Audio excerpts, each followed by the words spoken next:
I'm doing now is preparing this neck and fingerboard before I glue the two together. There's a couple of little things I like to do before that, and the first of them is to make sure that this face is completely flat, completely straight all the way along, and straight and flat all the way across there. I don't want any crowning or dips or anything like that. And likewise, the fingerboard needs to be the same. So one of the most important things in guitar construction, from my perspective, is joinery. Things need to join tight with no gaps, voids. You could have, big pots and holes and all sorts under here, but that's not good. You want all wooden parts, in fact, all parts of any description, to be joined together as tightly and closely as possible. To do that, I use this little setup here with this little fluorescent tube, straight edge, a few blocks, and I just sight it through like that. And I can see from this, and I need to remove a little bit just from here down to here. And I can close that up. It's probably only a couple of thousandths of an inch. There's one little trick, if you like, that I do before I do this, and that is I put a little bit of tension on the truss rod.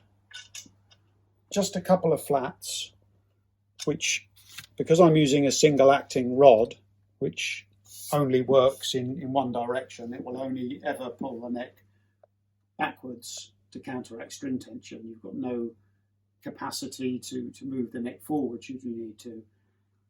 I like to introduce a little bit of what I call static relief, so the neck has just a fraction more relief than I might want. That way, if I ever need to move the neck forward, I can do. So what I do is at this stage I put a little bit of tension on the rod, which back bows this, so I get a little hump in the middle, and that's in the right place because the geometry of my truss rod is how I want it to be. I've engineered that so that the point of maximum relief is exactly where I want it.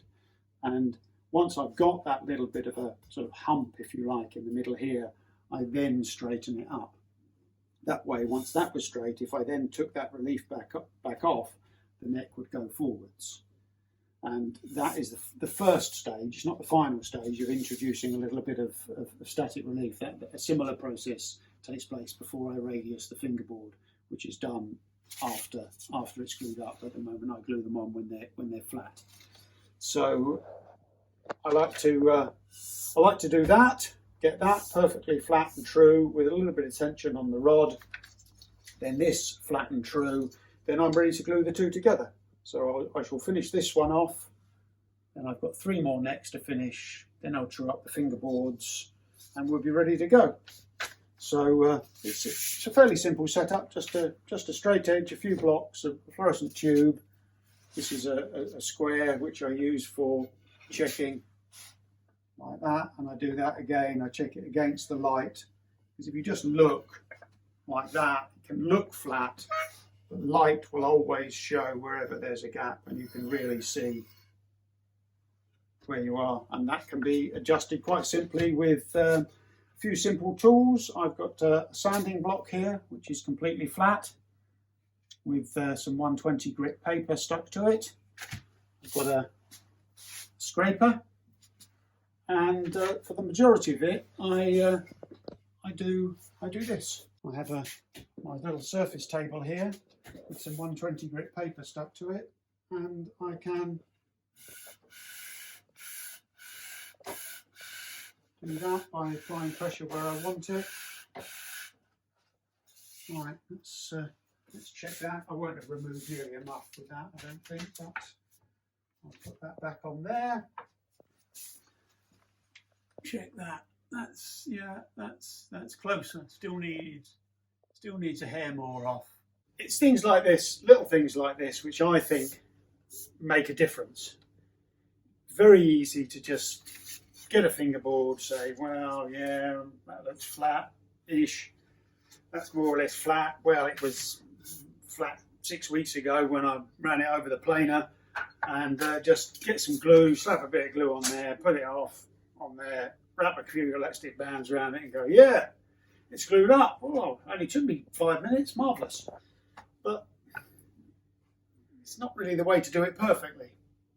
And you're not thinking ahead for future issues, because the one thing which can tend to happen, if you use any water-based glue, when you glue a neck on a fingerboard on like that, it will tend to backbow. So you'll start off with your nice fingerboard at a nice even thickness, and you'll glue it up and the neck will go like that. So then you'll go, oh, I've got to take a big lump out the middle.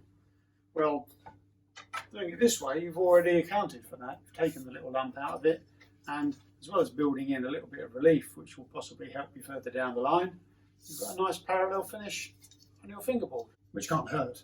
So there we go. Just one of a few little things which I think are important. Sometime tomorrow, probably now, I'll be ready to glue the two together. We might make another short video then.